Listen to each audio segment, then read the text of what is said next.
এদিকে আসো, এদিকে এসে বলুন, সব এদিকে এসে বলুন।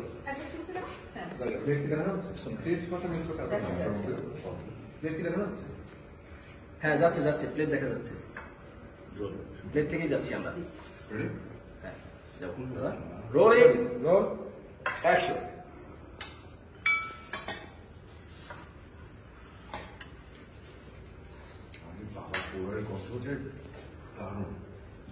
তাড়াতাড়ি খেয়ে বাসায় যাও, রাত অনেক হয়েছে। আচ্ছা ঠিক আছে, যাচ্ছি। ও এত রাতে কোথাও যাবে না, এইখানেই থাকবে।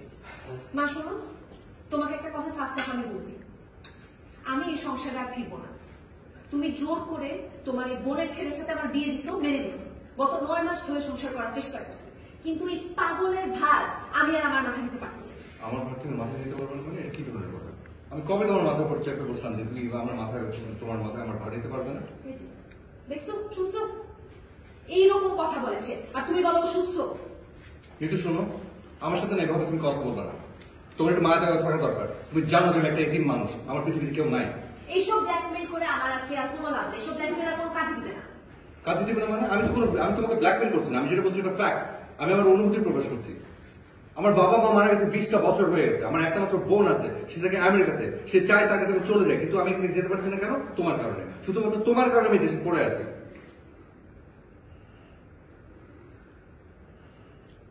কি হা করে আমার দিকে তাকিয়ে আছে কেন? আচ্ছা আমি সেটা বললে আপনার সময় মুখ হা করে ফেলান কেন? এটা আপনাদের বংশগত সমস্যা। না শুনছো, তুমি বোনের ছেলের কথা শুনছো? এই পাগলটা কি সব বলতেছে? আচ্ছা রামা বাবা, তোর কি সমস্যা হয়েছে? তুই এরকম উল্টাপাল্টা কথা কেন বলছিস? তুই বললি তোর বোন আমেরিকা থাকে, তোর কোন বোন আমেরিকা থাকে? তোর তো কোনো ভাই বোনই নেই। আবার বললি যে 20 বছর ধরে তোর মা মারা গেছে। তোর মা মারা গেছে ঠিকই, কিন্তু 1.5 বছরও তো হয় নাই।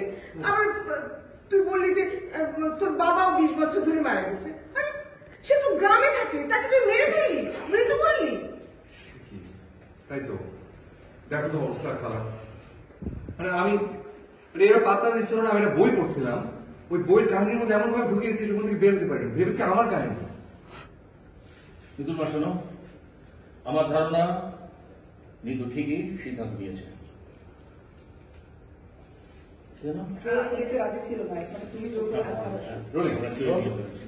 আমি তো মনে করছি যে এটা আমার কাহিনী। নিতুর মা শোনো, নিতু যে সিদ্ধান্ত নিয়েছে একদম সঠিক নিয়েছে। আমরা কেউ এই বিয়েতে রাজি ছিলাম না, শুধুমাত্র তুমি একমাত্রই। শুধু আবার আমি তো ভেবেছি এটা আমারই কাহিনী। নিতুর মা শোনো, আমার ধারণা নিতু যে সিদ্ধান্ত নিয়েছে সেটা সঠিক। আমরা কেউ এই বিয়েতে রাজি ছিলাম না, তুমি একমাত্র তোমার এই বোনের মাথা মোটা ছেলের সাথে আমার সুন্দর মেয়েটার বিয়ে দিয়েছো। যাওয়া হয়ে গেছে, আমি আবার নিতুর বিয়ে দেবো। কি বলে আপনি আবার বিয়ে দেবেন? হ্যাঁ।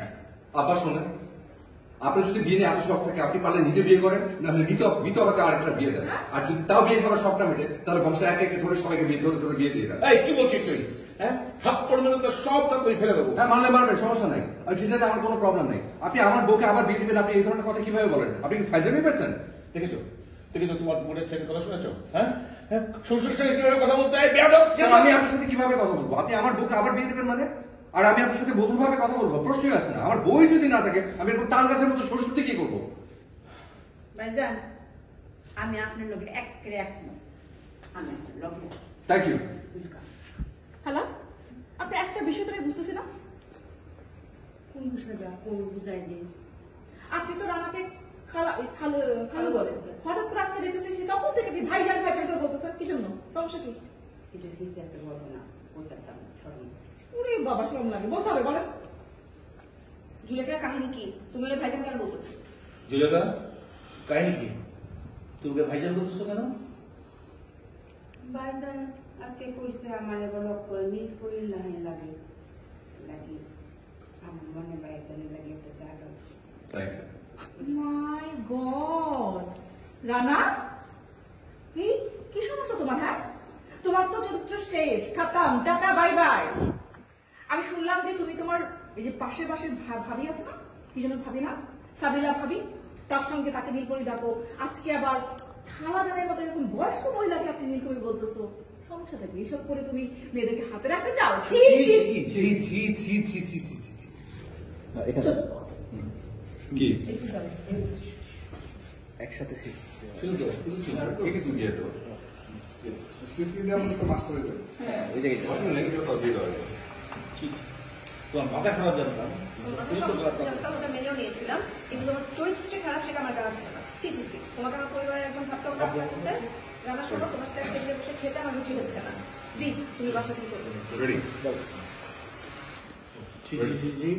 তোর মাথা খারাপ ছিল জানতাম, মেনেও নিয়েছিলাম। মেনেও নিয়েছিলাম, কিন্তু তোমার চরিত্র যে খারাপ সেটা সেটা আমি জানতাম না। ছি ছি ছি, তোমাকে আমার এই পরিবারের একজন ভাবতে আমার ঘৃণা হচ্ছে। তোমার সঙ্গে এই টেবিলে বসে একসাথে খেতে আমার রুচি লাগছে। তুমি মেনে নিচ্ছ। চলো অ্যাকশন। এইসব করে তুমি মেয়েদেরকে হাত করতে চাও না? ছি,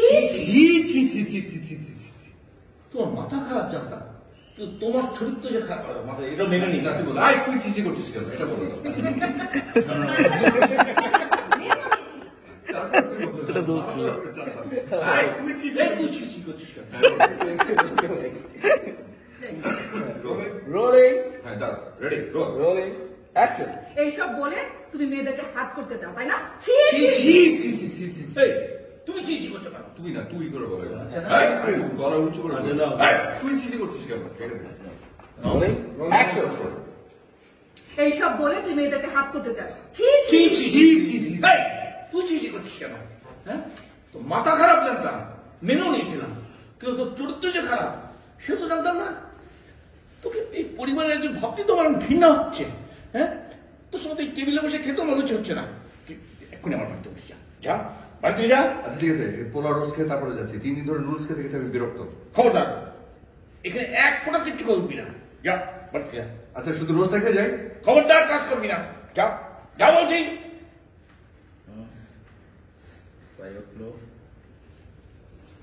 চলে গেল।